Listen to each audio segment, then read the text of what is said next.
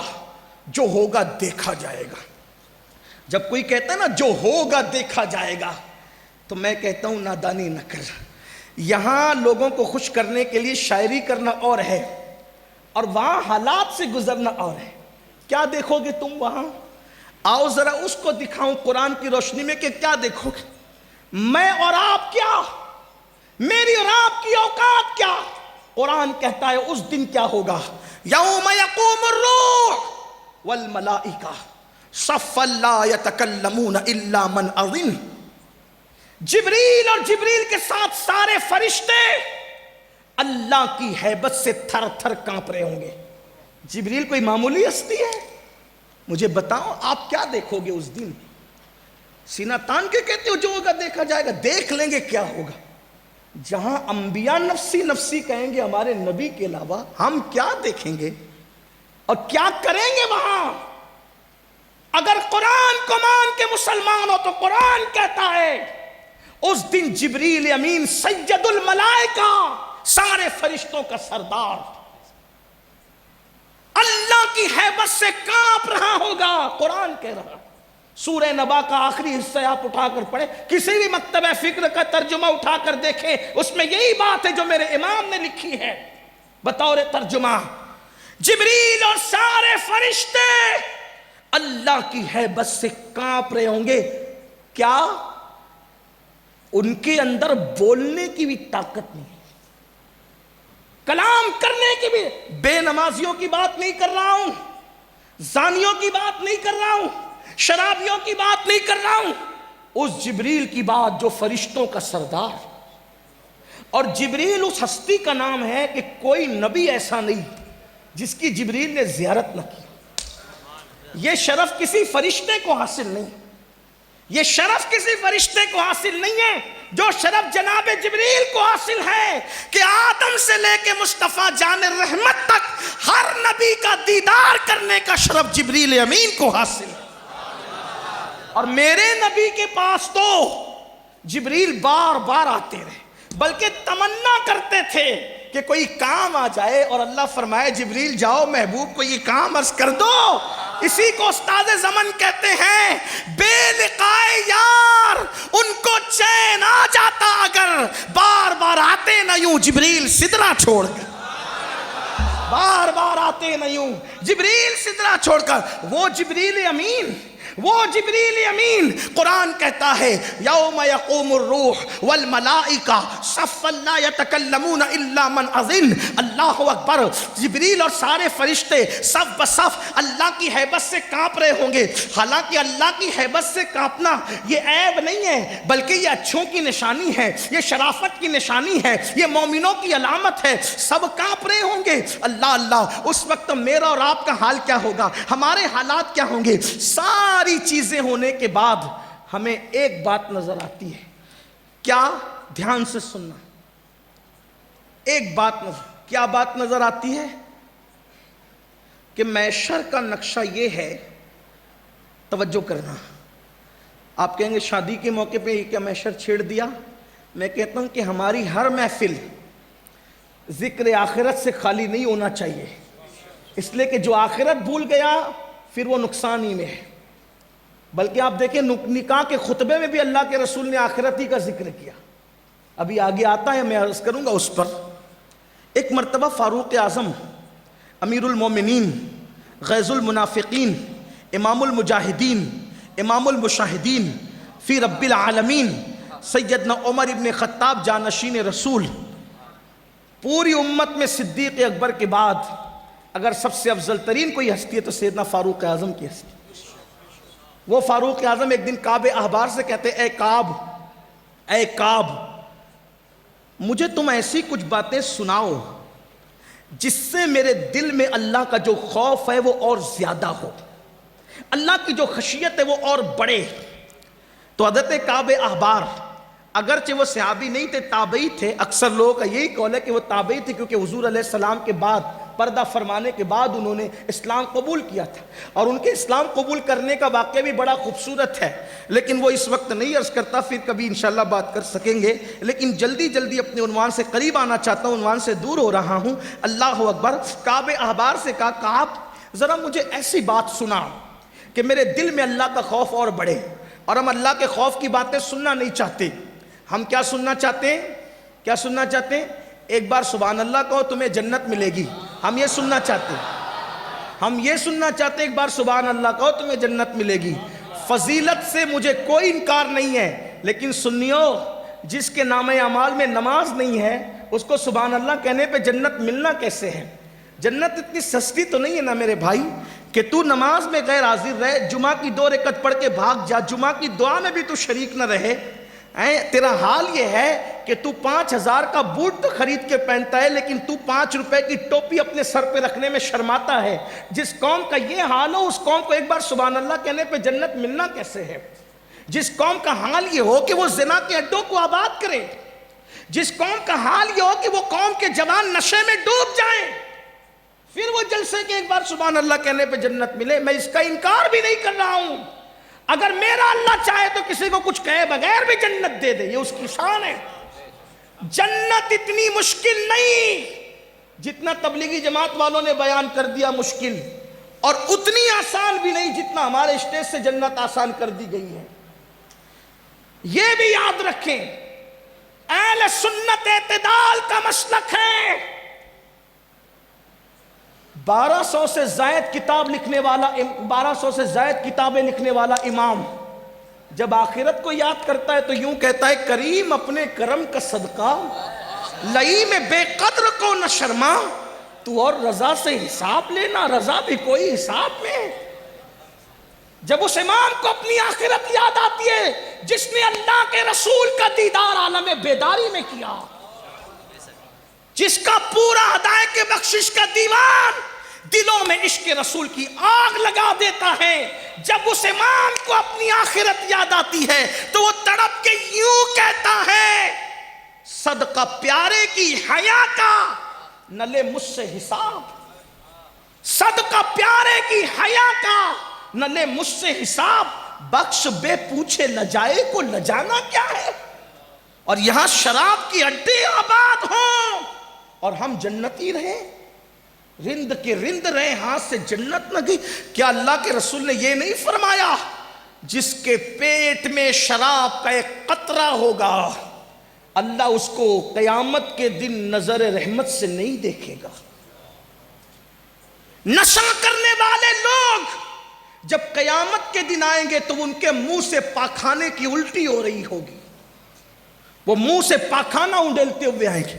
آج بہت اچھا لگتا ہے لوگوں کو نشہ کرنا، 16 سال کی عمر کے لڑکے، کوئی شراب پی رہا ہے، کوئی پاؤڈر سے نشہ کر رہا ہے، کوئی انجیکشن سے نشہ کر رہا ہے، کوئی گولیوں سے نشہ کر رہا ہے، اور کتنا مہذب انداز ہے بات کرنے کا۔ حضرت دلوں کو سکون نہیں ہے نا تو ٹینشن دور کرنے کے لیے نشہ کرتے ہیں۔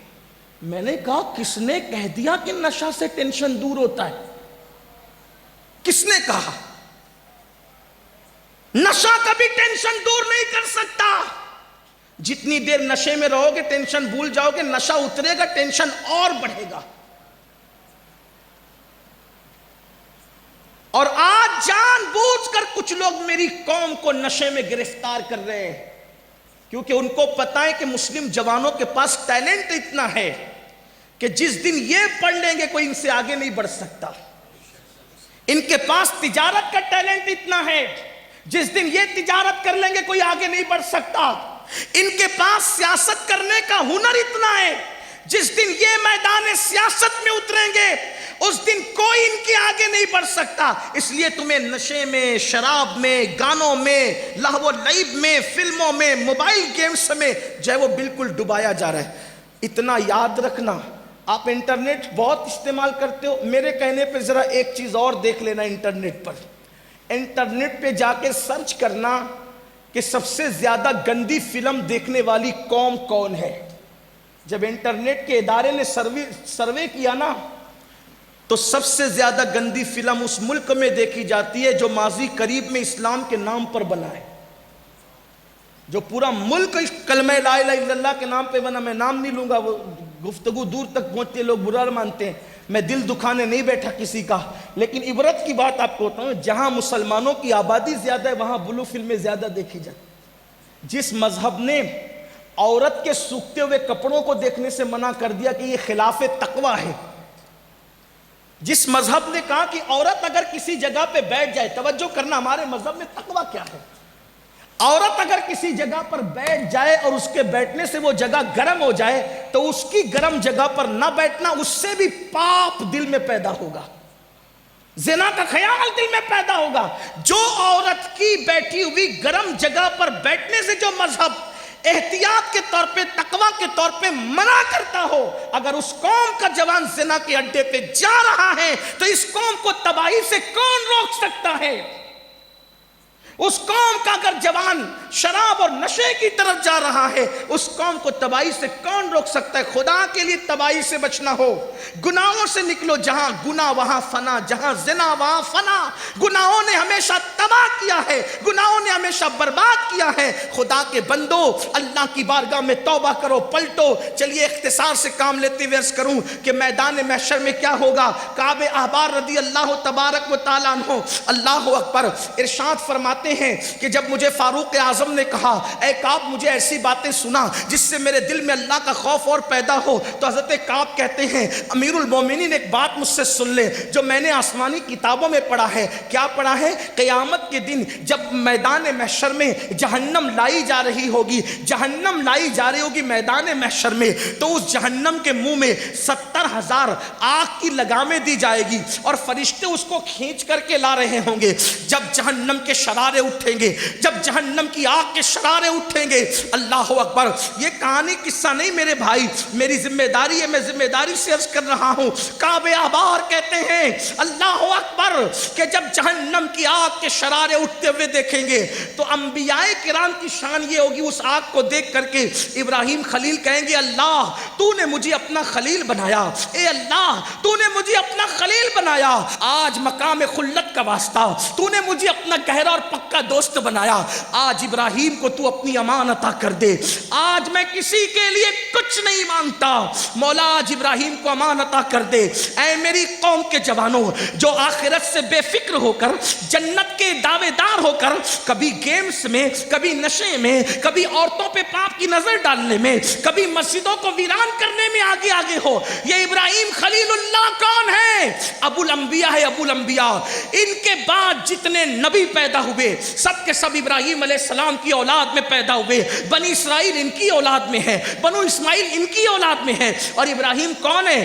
کسی مسجد کے متولی نہیں، مسجد کے متولی بن کر اگر آپ کو یہ گھمنڈ ہے کہ مجھے جنت میں جانے سے کون روک سکتا ہے، تو ابراہیم وہ ہے جس نے مسجد نہیں بنائی بلکہ کعبۃ اللہ شریف بنایا، اپنے ہاتھوں سے بنایا، چندے سے نہیں اپنے ہاتھوں سے بنایا، اپنے بیٹے کو لے کر کے بنایا. اور ہم بقرعید کے موقع پر بچڑے کی گردن پہ چھری رکھتے ہیں. ابراہیم وہ ہے جس نے اللہ کی محبت میں اپنے اکلوتے بیٹے کی گردن پہ چھری رکھ کے بتا دیا بیٹا عزیز نہیں ہے، پیار تجھ سے ہے. بیوی کو وادی غیر ذی زرع میں چھوڑ کے بتا دیا بیوی عزیز نہیں ہے، پیار تجھ سے ہے. جتنے ایسے پیار کا اظہار کیا، قیامت کے دن وہ ابراہیم خلیل کہیں گے مولا آج مجھے تیری امان چاہیے، تو مجھے اپنی امان عطا کر.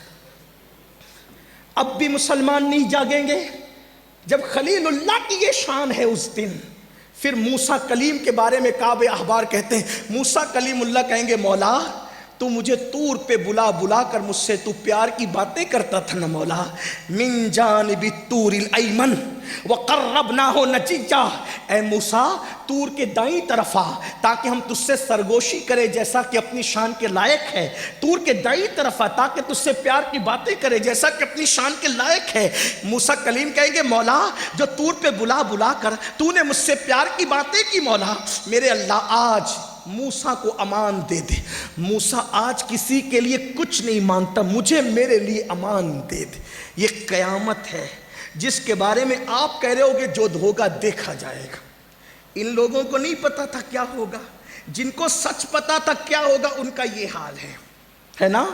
انبیاء کرام کی شان یہ ہے، یہ شان ہے ان کی، مجبوری نہیں کہہ رہا ہوں، شان ہے شان. اس لیے کہ اللہ سے ڈرنا عیب نہیں ہے، اللہ سے ڈرنا یہ اللہ والوں کی شان ہے. جس کو اللہ کی جتنی معرفت ہے وہ اتنا زیادہ اللہ سے ڈرنے والا ہے. اس دن عیسیٰ کلمۃ اللہ، عیسیٰ روح اللہ کہیں گے مولا تو نے مجھے بن باپ کے کنواری مریم سے پیدا کیا. مولا آج میں اپنی ماں مریم کے لیے بھی کچھ نہیں مانگتا. حالات اس وقت کیا ہوں گے کہ عیسیٰ علیہ السلام کہیں گے مولا آج میں اپنی ماں مریم کے لیے کچھ نہیں مانگتا، آج مجھے صرف امان دے دے. یہ وہاں انبیاء کی شان ہوگی. یہاں پہ کعب احبار کی روایت ختم ہوئی. اب سنیں، جہاں انبیاء اپنے لیے امان مانگیں گے، کسی کے لیے کچھ نہیں مانگیں گے، حتیٰ کہ عیسیٰ کلمۃ اللہ اس وقت اپنی امی کے لیے بھی کچھ نہیں مانگیں گے. اس وقت لوگ دیکھیں گے ایک ہستی ہوگی، ایک ذات ہوگی، اپنے لب و لہجے میں کہوں کالی کالی زلف والے، کھلتے رخسار والے، خوبصورت آنکھوں والے، مہکتے پسینے والے، جن کی چال، جن کا تکلم، جن کا ترنم، جن کا خرام ناز، جن کا قد زیبا، جن کا قامت زیبا، جن کا رخ والضحا، جن کی مازاغ آنکھیں، جن کی واللہ زلفیں. قرآن مقدس بیان کرتا ہے وہ پیارے مصطفیٰ، ہم سب کے آقا، ہم سب کے والی، مصطفیٰ جان رحمت، سید المعصومین، امام المعصومین، خاتم النبیین، اپنا سر سجدے میں رکھ کر اپنے لیے کچھ نہیں مانگیں گے. اور انبیاء اپنے لیے مانگ رہے ہیں، اوروں کے لیے کچھ نہیں. ہمارا نبی، ہمارا نبی، ہمارا نبی، ہمارا نبی، جس کے بارے میں بریلی کا تاجدار کہتا ہے سب سے اولا وہ اعلیٰ ہمارا نبی، سب سے بالا وہ اعلیٰ ہمارا نبی، اپنے مولا کا پیارا ہمارا نبی، دونوں عالم کا دولہ ہمارا نبی، بجھ گئی جس کے آگے سبھی مشعلیں، شمع وہ لے کر آیا ہمارا نبی، خلق سے انبیاء، خلق سے اولیاء، اولیاء سے رسول اور رسولوں سے اعلیٰ ہمارا نبی. سارے اچھوں میں اچھا سمجھیے جسے، ہے اس اچھے سے اچھا ہمارا نبی. سارے اونچوں میں اونچا سمجھیے جسے، ہے اس اونچے میں اونچا ہمارا نبی. جس نے ٹکڑے کیے ہیں قمر کے وہ ہے نور وحدت کا ٹکڑا ہمارا نبی. کون دیتا ہے؟ دینے کو منہ چاہیے، دینے والا ہے سچا ہمارا نبی. غم زدوں کو رضا مژدہ دیجئے کہ ہے ہم بے کسوں کا سہارا ہمارا نبی. نعرہ تکبیر، نعرہ رسالت، نعرہ رسالت، نعرہ حیدری، سید امین القادری صاحب قبلہ. اسی لیے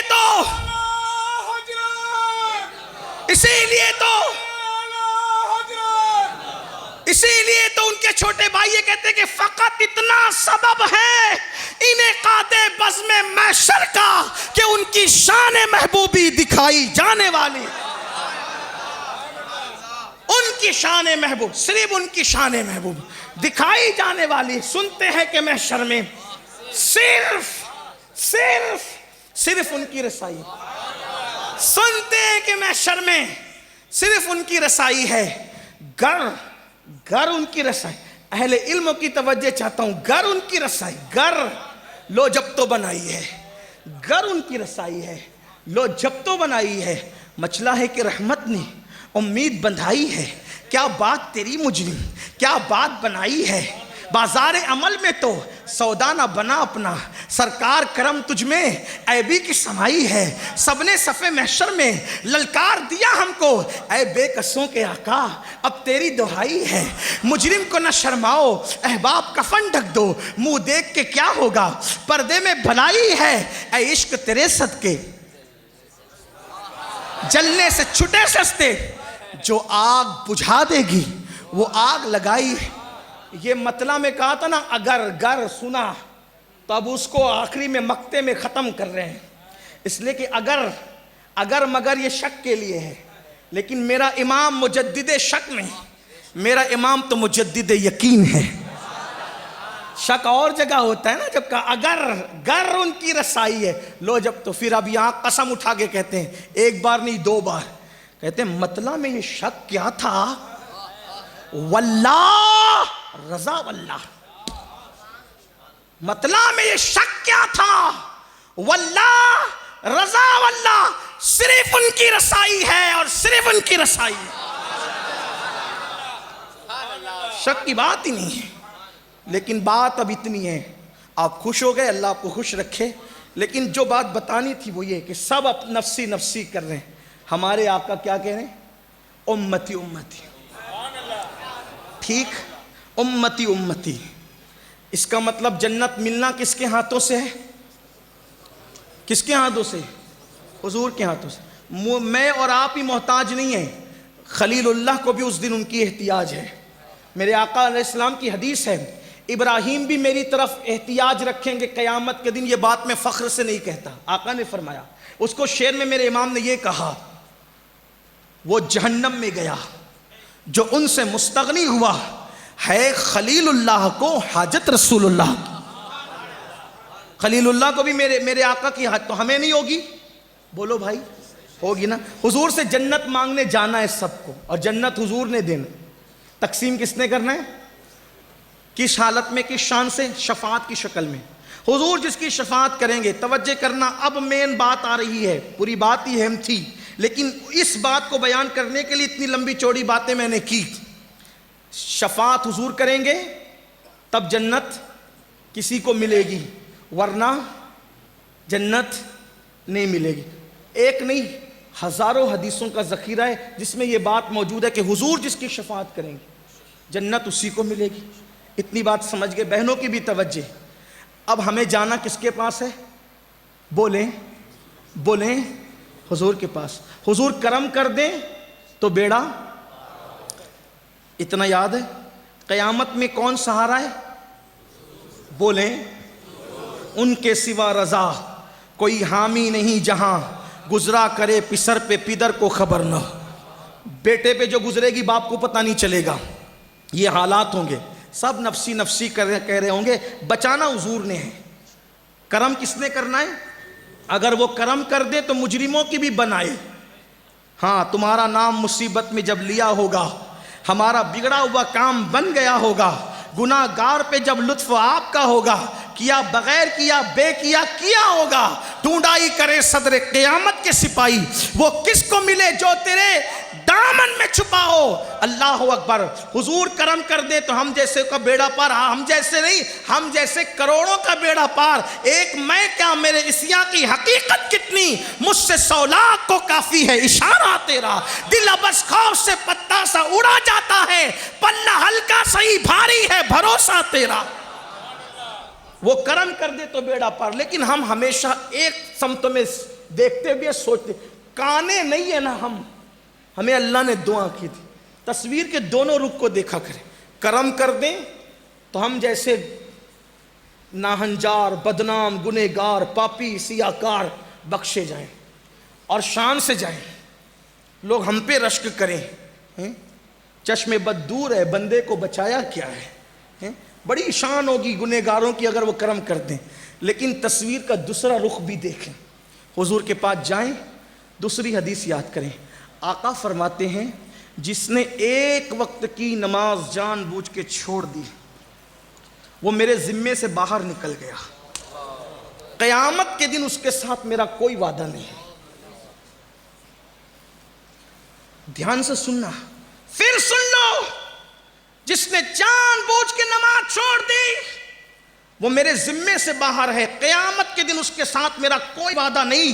اے سنیوں، پوری زندگی لبیک یا رسول اللہ کا نعرہ لگاتا رہا، پوری زندگی کہتا رہا غلامی رسول میں موت بھی قبول ہے، اور مسجدوں کو ویران کی اور آقا کے اس فرمان پہ توجہ نہ کی۔ اب حضور سے جنت کی بھیک لینے گیا، حضور مجھ پر بھی کرم کر دیں، اور حضور نے اللہ نہ کرے، 1000 بار نہ کرے، اللہ کسی دشمن کو بھی وہ دن نہ دکھائے، آقا اگر کہہ دیں کہ کیا تجھے میرا فرمان یاد نہیں کہ جس نے جان بوجھ کر نماز چھوڑ دی وہ میرے ذمے سے باہر ہے، قیامت کے دن اس کے ساتھ میرا کوئی وعدہ نہیں۔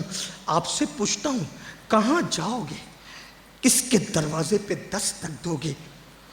نفرتوں کو بانٹتے بانٹتے اتنے نفرت میں پکے ہو گئے کہ اپنے اس وجود سے بھی تمہیں محبت نہیں؟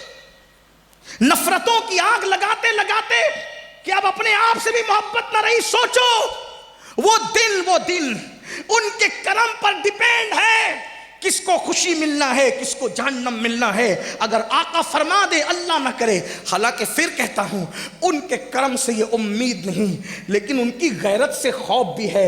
وہ بڑے غیرت مند ہیں، وہ بڑے غیرت والے ہیں، غضب سے ان کے خدا بچائے، جلال باری عتاب میں ہے۔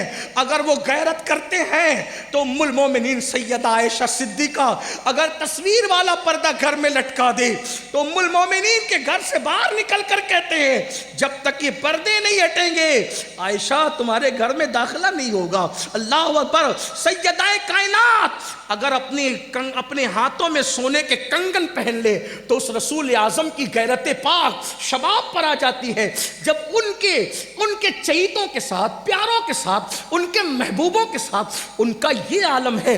ہم تو غلام ہیں، امتی ہے۔ سوچو اور پھر غور کرو، نماز کو ہلکے میں لیتے ہو، مسجدوں کو ویران کرتے ہو، گناہ کر کے ماتھے پہ شکن نہیں آتا۔ پھر کہتا ہوں ان کے کرم سے ایسا معاملہ نہیں ہے، لیکن ان کی غیرت سے ڈر بھی لگتا ہے۔ اس لیے میرے عزیز، میرے بھائی، یاد رکھ قیامت کا دن کا وقت یاد رکھ، کہیں ایسا نہ ہو کہ تباہ ہو جائے، برباد ہو جائے۔ ہر امتحان میں ناکام ہونے والا اس کو پھر چانس ملے گا امتحان دینے کا۔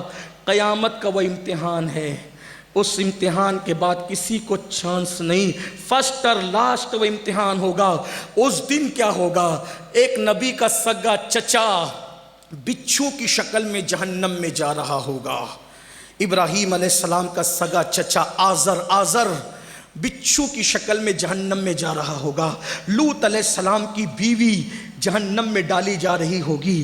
نوح علیہ السلام کا بیٹا جہنم میں ڈالا جا رہا ہوگا۔ ہمارے اندر سرخاب کے پر لگیں کہ ہم جنت لکھا کر کے لائے ہیں، کچھ بھی کرو جنتی، کچھ بھی کرو جنتی، کچھ بھی کیا کچھ بھی کرو جنتی؟ اپنے آپ کو دھوکہ مت دو، فریب مت دو، اللہ کی بارگاہ میں توبہ کر لو، پلٹ آؤ۔ برا لگے جام نگر والوں معاف کرنا، اتنا ہی ہوگا زیادہ سے زیادہ کہ آپ کمیٹی کے لوگوں سے کہہ دیں گے کہ آئندہ مین القادری کو نہ بلانا، بہت تلخ باتیں کرتا ہے۔ مجھے اس کی کوئی پرواہ بھی نہیں ہے، اس لیے کہ نہ بیان اور واز میری روزی روٹی ہے اور نہ آپ رزاق ہو۔ میرا اللہ میرے لیے کافی ہے، میرا اللہ رزاق ہے، میرا نبی قاسم نعمت ہے۔ لیکن جام نگر والوں میری بات اگر تلخ لگتی ہے نا تو نشتر جو لگاتا ہے وہ دشمن نہیں ہوتا۔ آپ خود بھی نمازی بنو، اپنے بچوں کو بھی نمازی بناؤ، اپنی بیوی کو بھی نمازی بناؤ۔ اگر آپ اپنے بچے کو دھمکی دیتے ہو نا کہ تو دکان نہیں سنبھالے گا تو میرے گھر میں مت آنا، تو بچہ دکان سنبھالنے لگتا ہے۔ میرے بھائی ایک بڑھ کر دھمکی اور دے دے، اگر نماز نہیں پڑھے گا تو میرے گھر میں مت رہنا، کوئی بچہ بے نمازی نہیں ہوگا۔ ٹیوشن نہیں جائے گا تو کھانا نہیں ملے گا، کبھی یہ بھی تو بولو نماز نہیں جائے گا تو کھانا نہیں ملے گا۔ ٹیوشن نہیں جائے گا تو اسکول میں ناکام ہوگا، بھیجو ٹیوشن، منع نہیں کرتا، ایجوکیشن ضروری ہے، بہت ضروری ہے، لیکن ٹیوشن نہیں جائے گا تو اسکول میں ناکام ہوگا، پھر امتحان کے موقع ملیں گے۔ نماز نہیں جائے گا تو محشر میں ناکام ہوگا، پھر کبھی موقع نہیں ملے گا۔ اس لیے اپنی اولاد کا سوچو، اپنے آپ کا سوچو۔ بہت سب کے لیے غور کیا، بات دور نکلی، اپنے عنوان کی طرف آتے۔ اللہ کے رسول علیہ السلام فرماتے ہیں 3 چیزوں میں دیر نہیں کرنا۔ نمبر 1 نماز کا وقت ہو اس میں دیر نہیں کرنا۔ نمبر 2، جب کسی کا انتقال ہو جائے اور جنازہ تیار ہو تو تدفین میں دیر نہیں۔ آج کل یہ بھی فیشن بنا ہے، بیٹی آ رہی ہے، بہو آ رہی ہے، بیٹا آ رہا ہے، بھانجا آ رہا ہے، داماد آ رہا ہے، اور منہ دیکھ کے کیا ہوگا؟ پردے میں بھلائی ہے۔ اس نے آ کے کرنا کیا ہے؟ مغفرت کی دعا تو کہیں سے بھی ہو سکتی ہے۔ اس لیے مردوں کو پریشان مت کیا کرو، لیٹ مت کیا کرو، بس اتنی تاخیر جتنی انتظامات میں انتظام ہو جائے فوراً اس کو اپنی منزل پہ پہنچا دو۔ اس پہ بہت زیادہ تبصرہ نہیں کرتا کیونکہ بات لمبی ہوئی۔ اور تیسری بات، آقا علیہ السلام فرماتے ہیں اپنے بیٹا اور بیٹی اگر بالغ ہو جائے تو ان کی شادی کرنے میں دیر مت کرو۔ اگر بیٹا بیٹی بالغ ہو گئے اور تم نے شادی کرنے میں دیر کی اور پھر وہ بدکاری میں مبتلا ہوئے تو ان کی بدکاری کا وبال اس کے ماں باپ کے سر پہ بھی ہوگا۔ اس کو تو ہوگا ہی ہوگا، اس کے ماں باپ کے سر پہ بھی ہوگا۔ اس لیے بہت زیادہ دیر مت کیا کرو، کوشش کرو جلدی سے کر دو اور تاخیر مت کرو۔ ارے مولانا صاحب ابھی تو پڑھ رہا ہے وہ، باپو ابھی تو پڑھ رہا ہے وہ، تو کس نے کہا کہ شادی سے پہلے ہی پڑھ سکتے، شادی کے بعد نہیں پڑھ سکتے کیا؟ شادی کے بعد بھی تو پڑھ سکتے ہیں، پڑھنے والوں نے بے شمار لوگ ہیں، بلکہ بہت سارے لوگ جو لمبی ڈگریاں لیتے ہیں وہ تو شادی کے بعد ہی پڑھتے ہیں، کیونکہ آدمی رکے گا کتنے وقت۔ شکر کے طور پہ کہتا ہوں میں خود ابھی بھی پڑھ رہا ہوں، جب کہ حضور کی نالین کے صدقے میرے گھر میں بچے بھی ہیں الحمدللہ، ابھی بھی پڑھ رہا ہوں، اور میں اپنے آپ کو طالب علم ہی سمجھتا ہوں، اور طالب علم ہوں، ابھی بھی میں پڑھ رہا ہوں۔ آپ سے کہتا ہوں شادی کے بعد پڑھ لو، کہ ڈسٹرب ہوتا ہے، میں کہتا کیسے ہوتا ہے؟ بچے حرام میں مبتلا ہو رہے ہیں۔ شادی سے پہلے آج 40% سے زائد بچے اور بچیاں ہیں دنیا میں جو اپنا سب کچھ لٹا دیتے ہیں، سب کچھ گنوا دیتے ہیں۔ اور جو بچے زنا کرنے کی ہمت نہیں کرتے، وہ بچے اپنے آپ پہ یوں ظلم کرتے ہیں کہ اپنی جوانی کی طاقت کو گٹر میں بہا دیتے ہیں۔ میں حیا کے پردے میں کہہ رہا ہوں، اس سے زیادہ بڑھ کر میں کچھ کہہ نہیں سکتا، اور یہ زنا سے بڑھ کر ہے۔ جو اپنے ہاتھوں سے اپنی طاقت کو ضائع کر رہے ہیں، اپنے ہاتھوں سے اپنے وجود پہ زنا کر رہے ہیں، وہ جوان، اس لیے کہ ہم پبلک میں رہتے ہیں، نوجوان ہمیں آ کر بتاتے ہیں کہ انہوں نے اپنے ہاتھوں سے اپنے آپ کے ساتھ زنا کیا۔ اللہ کے رسول علیہ السلام فرماتے ہیں کہ جو لوگ، جو مرد، جو لڑکے اپنے ہاتھ سے اپنے ساتھ برائی کرتے ہیں، نوجوان جو سمجھتے ہیں، میں زیادہ واضح نہیں کر سکتا ہوں، حیا کے پردے میں کہتا ہوں، قیامت کے دن ان کے ہاتھ حاملہ اٹھیں گے، حاملہ، وہ حمل والے ہاتھ لے کر اٹھیں گے، تو لوگ کہیں گے یہ کیا ہے؟ تو کہا یہ اپنے ہاتھوں سے زنا کرتے تھے۔ اور یہ بدکاری کرنے والے زندہ چلتی پھرتی لاش بن جاتے۔ اپنے بچوں پہ رحم کرو، اور اس کی ذمہ دار جو چیز ہے وہ گندی فلمیں ہیں۔ 16-17 سال کی عمر میں پہنچنے تک، یہ جو اسٹیج پہ لوگ بیٹھے نا جن کی عمر 40 سال یا اس سے اوپر کی ہے، 16-17 سال 18-20 سال میں پہنچنے تک انہوں نے جو کبھی سوچا نہیں تھا، 4 سال کے بچے وہ موبائل پر دیکھ رہے ہیں۔ 4 سال کے بچے، اگر تقریر بھی انٹرنیٹ پہ دیکھنے کے لیے آدمی جاتا ہے تو پہلے وہ گندی اشتہار سے گزرنا پڑتا ہے۔ خدا جس پہ کرم کرے وہ آنکھیں بچا لے، ورنہ حال کیا ہے؟ چھوٹے چھوٹے بچے اگر گیم کھیل رہے تو بھی وہ تصویریں ہیں، نعت سننی ہے تو بھی ظالموں نے وہ تصویریں بیچ میں ڈال رکھی ہے۔ سوچو جو 16-17 سال 20 سال کی عمر تک کے پہنچ کر کے جو ابھی 40 سال کے لوگ ہیں، اس کا تصور نہیں کیا تھا۔ آپ کا 4 سال کا بچہ وہ سب کچھ اپنی آنکھوں سے دیکھ رہا ہے، ایک ننگی عورت کو، ننگے مرد کو وہ دیکھ چکا ہے۔ جب وہ 16-17 سال کی عالم میں پہنچے گا تو اس کا حال کیا ہوگا؟ اس لیے زنا پہ کنٹرول کا بہترین طریقہ ہے جلدی سے شادی کرنا، اچھا ماحول دینا، اچھی تربیت دینا، اچھے اخلاق دینا، برائی سے بچانا، جرائم سے بچانا، اللہ کی خشیت اور اللہ کا خوف دل میں پیدا کرنا۔ بس اپنی گفتگو کو سمیٹتے ہوئے آخری میں عرض کروں کہ اگر اللہ کا خوف دل میں پیدا ہو، ماحول اچھا ہو، خشیت اچھی ہو، خوف الہی ہو، عشق مصطفیٰ ہو، پاکیزہ ماحول ہو، دوستی اچھی ہو، صحبت اچھی ہو، تو پھر انسان ماحول کی برکت سے گناہ سے بچ جاتا ہے۔ اللہ کا خوف نہیں، ماحول اچھا نہیں، تربیت اچھی نہیں، تو پھر انجام کیا ہے کچھ نہیں کہہ سکتے۔ بس جاتے جاتے ایک روایت پڑھتا ہوں اور اپنے جوانوں سے کہتا ہوں کہ ہر خطبے کے آغاز میں جو نکاح کا خطبہ ہے، قاضی نکاح یہ آیت پڑھتا ہے سورہ نساء کی، یا ایھا الناس اتقوا ربکم الذی خلقکم من نفس واحدہ، اے لوگو اپنے رب سے ڈرو جس نے ایک جان سے تم سب کو پیدا کیا۔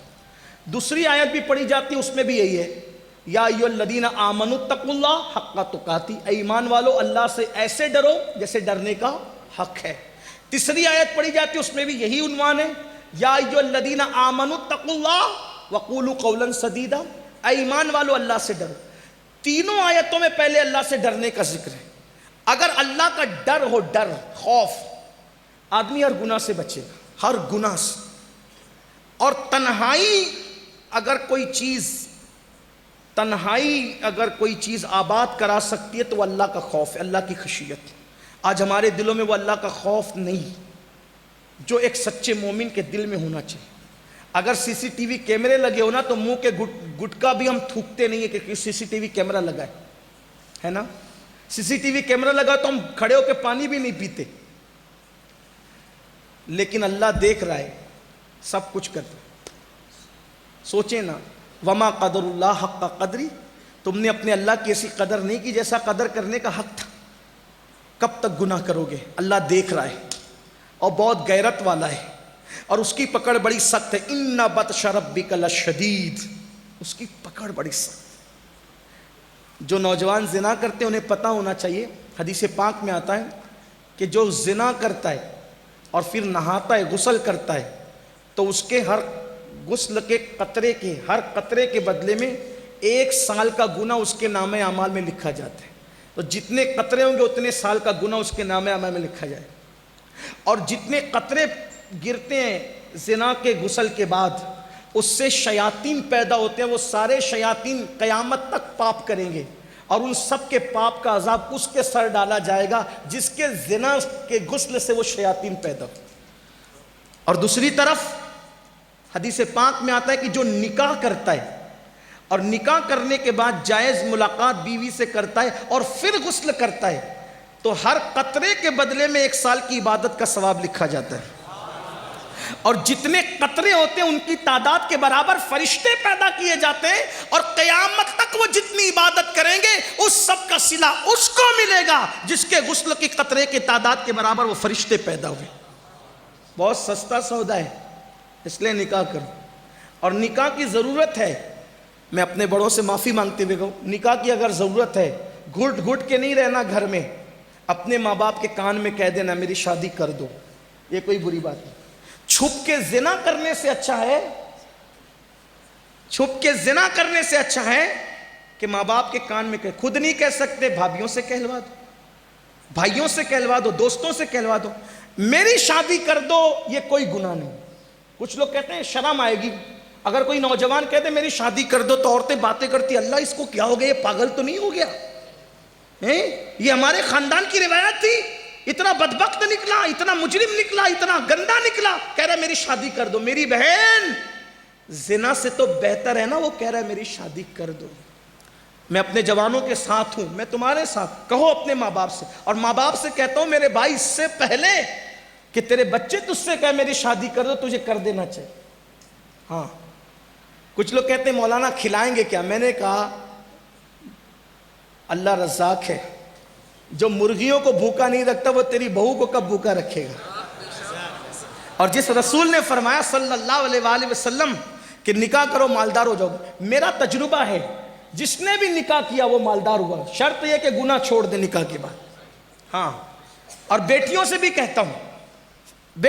کہتا ہوں کہ اگر ان کو یہ حاجت ہو کہ ان کا نکاح ہونا چاہیے تو وہ کسی کا ہاتھ پکڑ کر بھاگنے کی بجائے وہ شرافت کے ساتھ اپنی ماں کے کان میں کہہ دے کہ میری شادی کر دیجیے، یہ بھی کوئی عیب نہیں۔ بیٹیوں کے لیے بھی عیب، کیونکہ جتنے حقوق بیٹوں کے اتنے حقوق بیٹیوں کے۔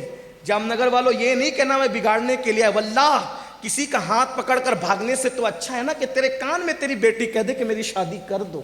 یہ کوئی جرم نہیں ہے، یہ کوئی گناہ نہیں ہے۔ اس لیے جہالت کی وادیوں سے نکلو، اسلام میں بہت وسعت ہے۔ جتنا فری انسان کو چھوڑتا ہے؟ کوئی نہیں چھوڑتا. جتنا انجوائے اسلام کے پاس ہے، جتنا انجوائے اسلام کے پاس ہے کسی کے پاس نہیں ہے. ہاں، اور مذہب میں دھارمک ہے تو بائک پہ بیوی کو لے کے نہیں گھوم سکتے. توجہ کر، اور مذہب میں آدمی دھارمک ہے، مذہبی ہے، بیوی کو بائک پہ لے کے نہیں گھوم سکتا. میں نے کہا چھوڑ یار، ایسا دھارمک پن کیا چیز. میرے نبی نے تو سنت بنا دیا بیوی کو اپنی سواری پر بٹھانا. اتنا انجوائے ہے کسی مذہب میں؟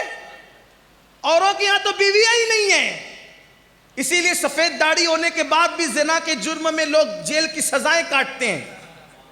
ہمارے یہاں تو الحمدللہ نکاح سنت ہے، نکاح عبادت ہے، نکاح مذہب کا حکم ہے، نکاح پسندیدہ ہے.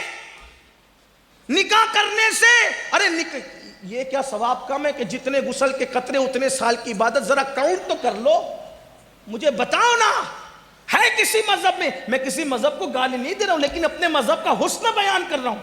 جس مذہب میں غسل کرنے پر بھی شادی کے بعد یہ ثواب ہو، آپ بتائیں نا. ہے کہیں فرشتوں کی اتنی تعداد پہ پیدائش ہو رہی ہو، عبادت کر کے ان کا اجر ہمیں مل رہا ہو، تو کوئی بیوقوف ہے، کوئی نادان ہے خود کی بیوی کو چھوڑ کر زنا کے اڈے پہ جائے گا؟ یہ فضیلتیں اسی لیے بیان ہوئی کہ جرائم پر روک لگے. تو میں کیا عرض کر رہا تھا، اور جگہ یہ ہے کہ جو دھارمکتا یہ ہے، بیوی کو بائک پہ لے کے نہیں گھوم سکتے. لوگ کیا کہیں گے؟ میں نے کہا میرے نبی نے تو سنت بنا دیا اپنی سواری پر اپنی ازواج پاک کو. کیسے؟ ایک خوبصورت سا واقعہ یاد آیا. ہم حضور کی سیرت بھول گئے. بڑی معذرت کے ساتھ یہ بھی کہتا ہوں، ہیرو کرکٹر اس کی زندگیاں یاد کی، حضور کی سیرت ہی یاد نہیں. اور حضور کی سیرت ہم نے نہ کبھی پڑھی. اچھا جب کبھی یہ بیان کرو نا، لوگ کہتے ایسا ہے، ہم نے تو کبھی نہیں سنا. تو تو نے نہیں سنا تو اس کا مطلب کیا ہے ہی نہیں. آدمی جو چیز نہیں جانتا اس کا دشمن ہوتا ہے. نہیں سنا تو بھئی آپ کو سننا چاہیے تھا نا، نہیں پڑھا تو آپ کو پڑھنا چاہیے تھا. خیبر کے موقع پر حضور علیہ السلام کی ایک پیاری زوجہ حضرت سیدہ صفیہ کا نکاح ہوتا ہے. اور صفیہ پاک کا جب نکاح ہوتا ہے تو صحابہ کرام کے درمیان ایک اختلاف ہو جاتا ہے. کچھ لوگ کہتے ہیں کہ خیبر کے سردار کی بیٹی حضور کے پاس کنیز کی شکل میں لائی گئی ہے. تو کچھ کہتے ہیں حضور نے اس کو اپنی کنیز بنا لی، سردار کی بیٹی کو اپنی کنیز بنا لی. کچھ لوگ کہتے ہیں نہیں حضور نے نکاح کیا، کچھ کہتے ہیں کنیز بنائی. کچھ تو صحابہ میں سے کوئی کہتا ہے چھوڑو ابھی بحث نہ کرو، بات نہ کرو، ابھی دیکھیں گے. حضور جب اس خاتون کو اپنے ساتھ لے کے چلیں گے تو اگر حضور پردہ کروائیں گے تو سمجھ لیں گے کہ حضور نے نکاح کیا، اور اگر حضور پردہ نہیں کروائیں گے تو کیا سمجھیں گے کہ حضور نے اس کو اپنی کنیز بنا لی. حضور نے پردہ کروایا اور حضور نے حضرت صفیہ کو اپنی اونٹنی پر اپنے ساتھ بٹھایا. تو چونکہ ان کے قبیلے میں جنگ تھی تو جنگ کی وجہ سے وہ سو نہیں سکی تھی، تو بہت جاگی ہوئی تھی. بھئی اگر کہیں فساد ہو رہا ہو تو کیا کچھ لوگ بیٹیاں اور بچے پلنگ پہ گدے ڈال کر کے سوئیں گے؟ نہیں ہوگا نا ایسا. تو وہ تو ہر آدمی تو جاگتا رہے گا، ٹینشن میں رہے گا. جنگ تھی، جنگ کے حالات تھے. سیدہ صفیہ سو نہ سکی. جب سو نہ سکی تو بہت جگی ہوئی تھی. اب جب حضور کے پاس آئی، دیکھو یہ بھی حضور کا طریقہ تھا، جب آئی نا سردار کی بیٹی تھی، کنیز بنا کر لائی گئی، تو سرکار نے فرمایا دیکھو تم سردار کی بیٹی ہو، اگر تم چاہو تو تمہارے ساتھ نکاح کر لیں، اور اگر تم چاہو تو ہم تمہیں آزاد کر دیتے، تم اپنے باپ کے پاس چلی جاؤ، تم سردار کی بیٹی ہو. لیکن میرے آقا ہی ایسے تھے نا، جو دیکھ لیتا تھا دل و جان سے قربان ہو جاتا. ارے بن دیکھے جب یہ عالم ہے، دیدار کا عالم کیا. پوری دنیا آج ان کے عشق میں بے چین ہے. کہنے والے کہہ رہے ہیں اور مزے میں کہہ رہے ہیں، الروح فدا کا فزد حرقا یک شولہ دیگر برزن عشقا مورا تن من دھن سب پھونک دیا، یہ جان بھی پیارے جلا جانا. آخر لوگ ان کے عشق میں جلنے کی بات کر کیوں رہے؟ وہ ہے ہی ایسے. تو جب بغیر دیکھے یہ جان بھی پیارے جلا جانا ہے، بغیر دیکھے یہ عالم ہے، تو صفیہ نے پورا وجود ناز اپنی آنکھوں سے دیکھا. وہ قد زیبا جس کے بارے میں حضرت امیر خسرو کہتے ہیں، پری پے کر نگارے سر و قد لالا رخسارے سراپا آفت دلبود شب جائے کے من پودم. اور میرے امام کہتے وہ کمال حسن حضور ہے کہ گمان نقص جہاں نہیں، یہی پھول خار سے دور ہے، یہی شمع ہے کہ دعا نہیں۔ کرے چارہ سازی، کرے چارہ سازی زیارت کسی کی، بھرے زخم دل کے ملاحت کسی۔ حسن تیرا سا نہ دیکھا نہ سنا، کہتے ہیں اگلے زمانے والے، جگمگا اٹھی میری گور کی خاک، تیرے قربان چمکنے والے۔ کیا مہکتے ہیں مہکنے والے، بو پہ چلتے ہیں بھٹکنے والے۔ صفیہ سے کہا صفیہ اگر چاہو ہم تمہیں آزاد کرتے ہیں، اپنے باپ کے پاس چلی جاؤ، ہم عزت داروں کی عزت کرتے ہیں، اور اگر چاہو تو تمہیں نکاح میں لیا جائے۔ صفیہ کہتی ہے آپ کے پاس آ کر کوئی واپس کیسے جانا چاہے گا؟ صفیہ نے فیصلہ کیا سیدہ ہم آپ کے ساتھ رہیں گے۔ نکاح ہو گیا، حضور نے اپنے ساتھ بٹھایا اونٹنی پر۔ اب جب اونٹنی پہ وہ بیٹھی نا تو بیٹھے بیٹھے وہ یوں کرتی، ایک فیلنگ ہوتی ہے نا، آج جب سواری چلتی ہے تو وہ بیٹھی ہوئی تھی تو بیٹھے بیٹھے روایتوں میں آتا ہے وہ یوں کرتی تھی۔ وہ جب یوں کرتی تھی نا تو حضور اپنا ہاتھ ان کے سر پہ رکھ دیتے تھے اور ہاتھ سے ان کو، اپنے ہاتھ سے ان کو یوں سہارا دیتے تھے اور کہتے تھے صفیہ صبر کرو تھوڑی دیر میں منزل آ جائے گی، صفیہ صبر کرو تھوڑی دیر میں منزل آ جائے گی۔ سیدہ صفیہ کہتی ہے نا وہ لذتیں جو تھی نا محبوب کی، کہ میں اونگتی تھی اور سواری سے میرا سر ڈولتا تھا تو حضور اپنے ہاتھ کا سہارا دے کر کہتے تھے صفیہ صبر کرو ابھی منزل آ جائے گی۔ تو جس مذہب میں بیوی کو ساتھ بٹھانا اپنی سواری پر جس نبی نے سنت بنا دیا، اس مذہب سے زیادہ انجوائے کس مذہب میں ہو سکتا ہے؟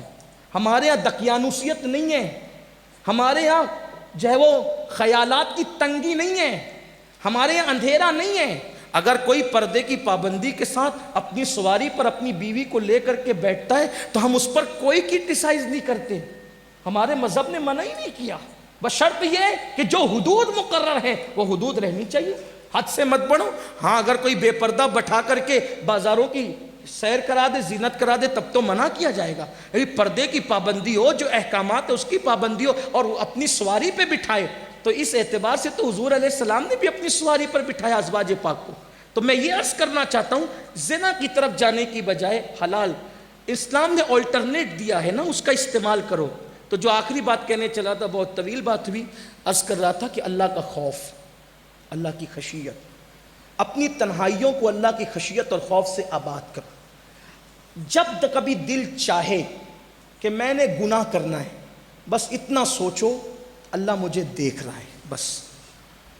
اگر آپ کا عقیدہ یہ کہ اللہ نہیں دیکھ رہا ہے تب تو مسلمان ہی نہیں ہو، اور اگر یہ عقیدہ ہے کہ اللہ دیکھ رہا ہے تو اللہ دیکھ رہا ہے، پھر یہ گناہ؟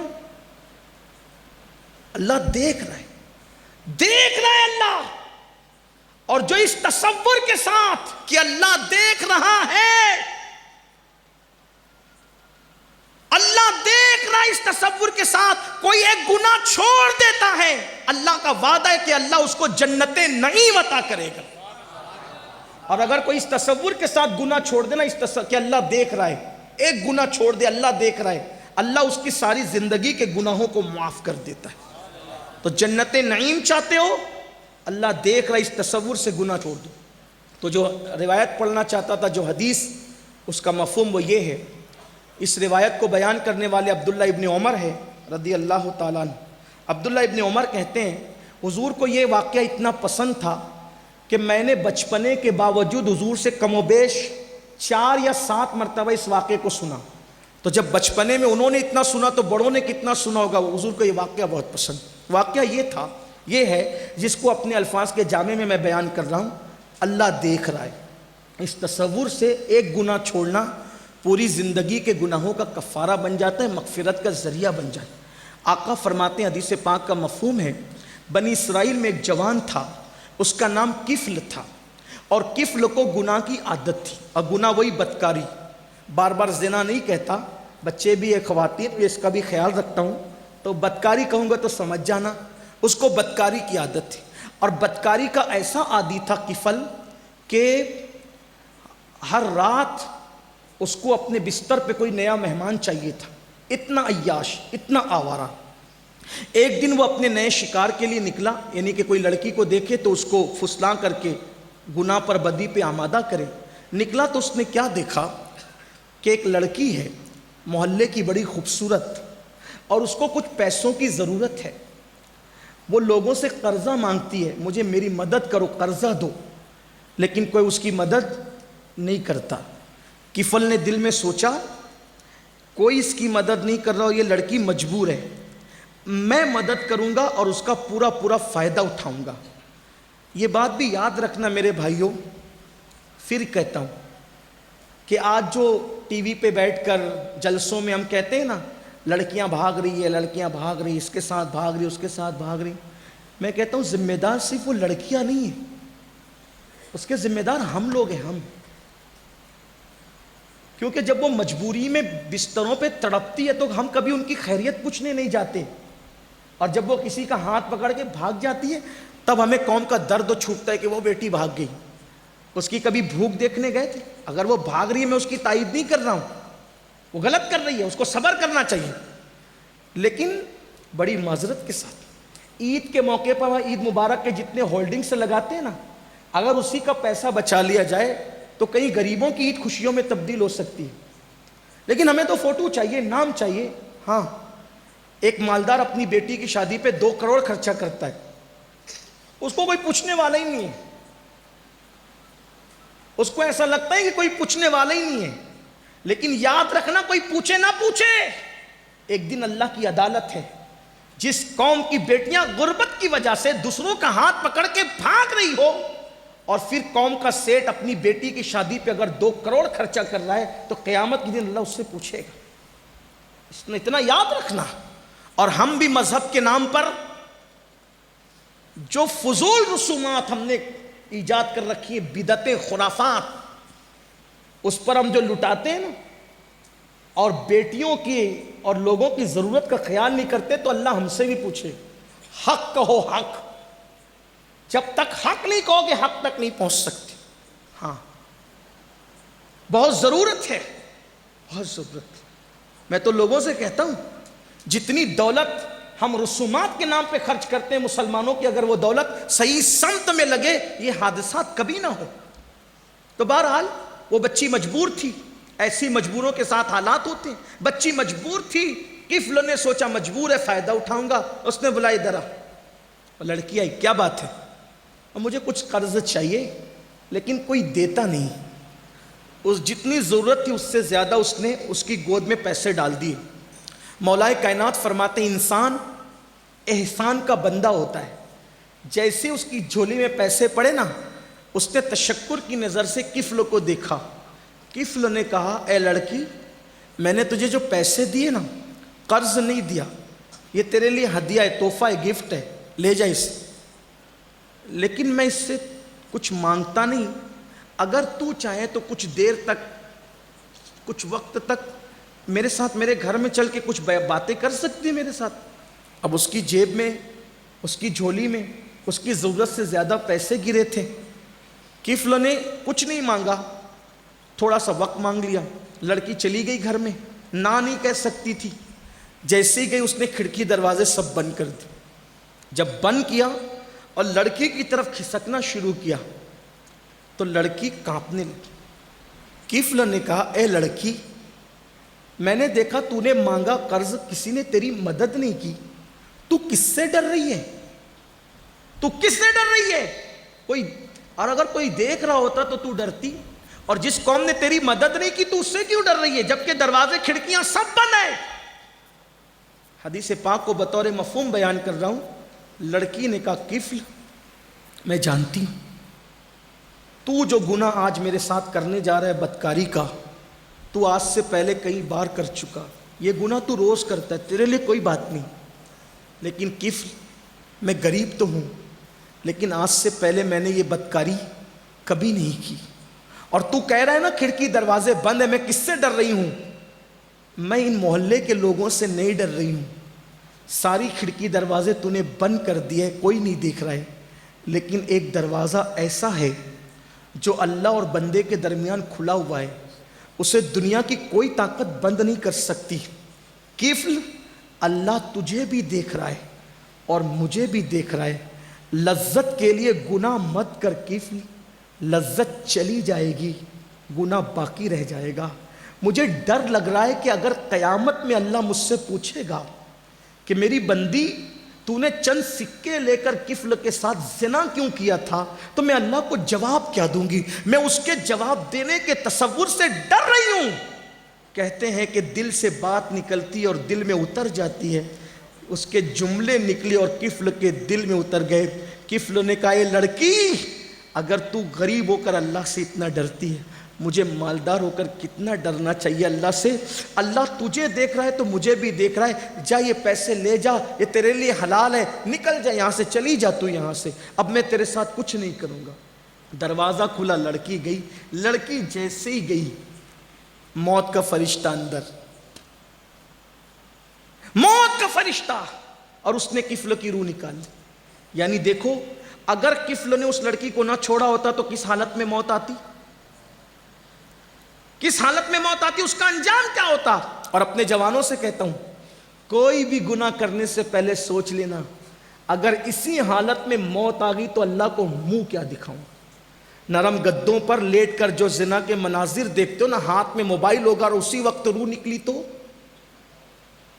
ایئر فون لگا کے گانے سن رہے, اسی حالت میں موت آئی تو, حجام کی کرسی پہ بیٹھ کے داڑھی منڈا رہے, اسی حالت میں موت آئی تو, پیٹ کے اندر سود کے بیاج کے حرام لقمے ہیں, اسی حالت میں موت آئی تو, وہ سود وہ بیاج جس کے بارے میں آقا فرماتے ہیں کہ جس نے سود کا ایک لقمہ کھایا گویا اس نے اپنی ماں کے ساتھ 36 مرتبہ زنا کیا.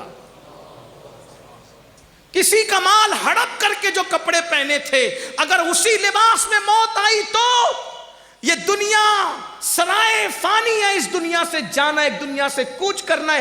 دنیا سب کچھ نہیں ہے. حرام کو چھوڑو, حلال کی طرف آؤ. آوارگی کو چھوڑو, صداقت کی طرف آؤ. اللہ اکبر, اللہ کی نافرمانی کو چھوڑو, فرما برداری کی طرف آؤ.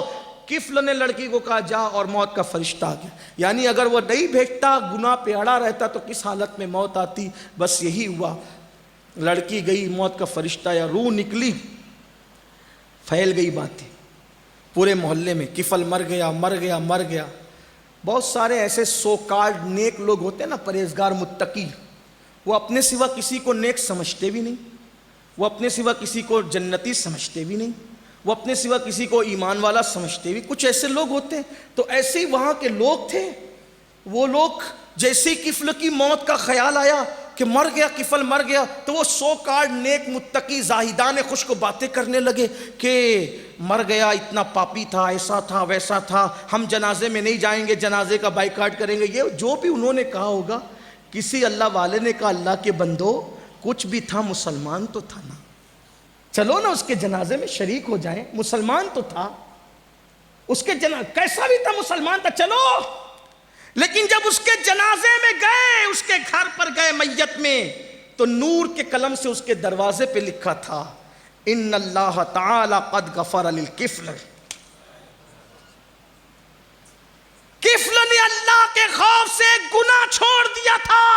اللہ نے اعلان کیا, ہم نے اس کی مغفرت فرما دی.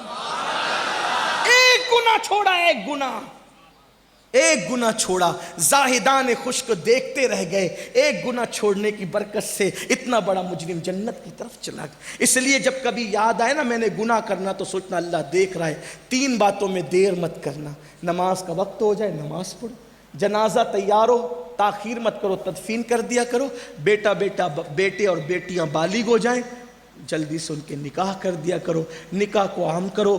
جب کل جو نکاح ہو رہے ہیں, میں دعا کرتا ہوں, 37 جوڑے ہیں, 37, 40 ہوتے تو اور اچھا ہوتا ہے نا. لیکن بہرحال جتنے بھی ہیں اللہ سے دعا کرتا ہوں. وہ 37 بھی 3 اور 7 ملا کے 10 ہوتے ہیں, اور 10 کا عدد کامل ہے. تل کا عشرۃ کاملہ, 10 کا عدد کامل ہے, کوئی بات نہیں. تو ان کی شادی میں اللہ برکت دے, اور ہر میاں بیوی میں اللہ محبت دے, الفت دے. اور آپ سب اپنے آپ کو گناہوں سے بچائیں, سچے مسلمان کی حیثیت سے جئیں, نماز کی پابندی کریں, اور اللہ سے دعا ہے اللہ مجھے اور آپ سب کو عمل کی توفیق دے.